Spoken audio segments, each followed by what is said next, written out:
ঘর অন্ধকার করে চোরের মতো ঘরে লুকিয়ে বসে আছো কেন? ভয়ে?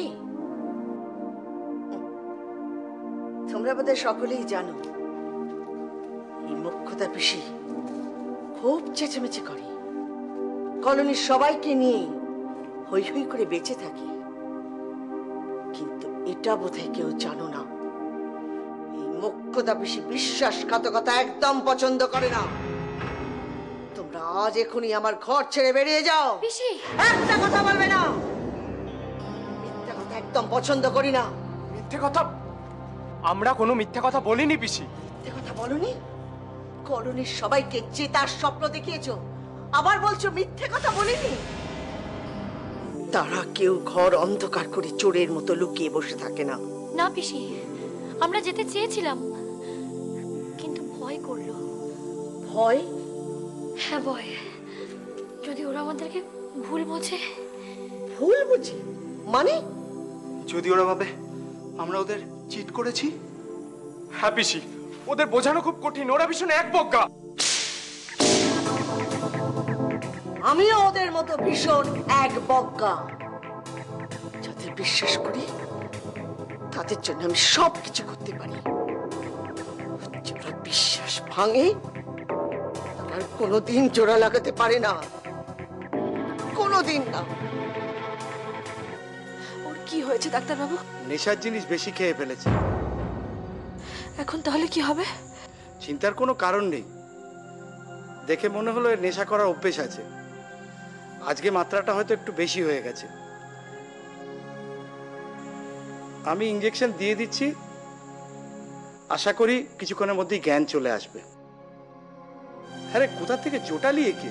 এ তো পাক্কা ড্রাগ অ্যাডিক্টেড। কি বললেন? আরে বাবা, এই ছেলে তো ড্রাগ নেয়। কোন দিন কি হয়ে যাবে? কেন উটকো ঝামেলা নিচ্ছিস? ওনারা ভেবেছিলেন ওরা না খেললে আমরা জিতবো না, জিতে দেখিয়ে দিলাম। আর সেই জন্যই আমাদের কাছে তুলে মইটা কেড়ে নিয়েছিল। আর আজকে যেভাবে ঝোলালে ঠিক এইভাবে কিন্তু আরেকদিনও ঝুলিয়েছিলে। হ্যাঁ, সেই সেবারে হ্যাঁ, যখন চেয়ারম্যানের অফিস ঘেরাও করতে গিয়েছিলাম।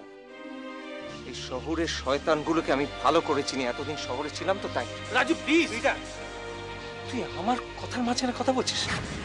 তুই বিশ্বাসঘাতকগুলোকে সাপোর্ট করে কথা বলছিস? কি স্বার্থ তোর?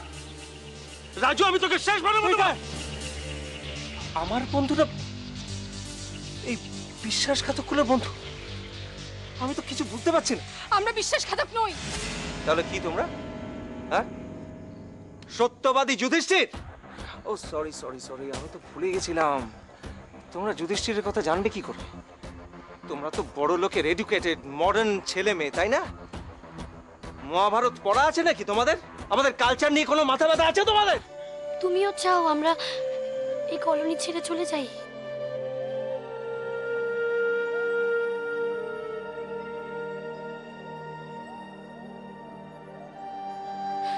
মদনদা, তুমিও চাও আমরা চলে যাই? ঠিক আছে, আমরা এই কলোনি ছেড়ে চলে যাচ্ছি। আপনারা আমাদের বিশ্বাস করে ভালোবেসে এই কলোনিতে থাকতে দিয়েছিলেন, আর আজ যখন সেই ভালোবাসাটাই নেই, বিশ্বাসটাই নেই, কি করব আমরা এখানে থেকে? এখানে আর এক মুহূর্ত বেশি থাকলে আমি কেঁদে দেবো। আর এই বাইরের লোকেদের সামনে আমি কাঁদতে চাই না, বিশেষ করে কিছু হার্টলেস লোকেদের সামনে তো একদমই না।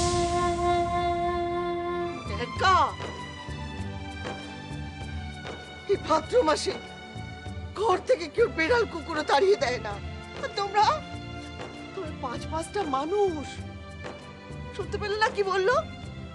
তোমরা চলে গেলে এই কলোনির অকল্যাণ হবে, তা তো হতে দিতে পারি না। তোমরা থাকবে, এই মাসটা থাকবে, পরের মাসে দেখা যাবে। ভাববো তোমাদের রাখবো না ভাগাবো।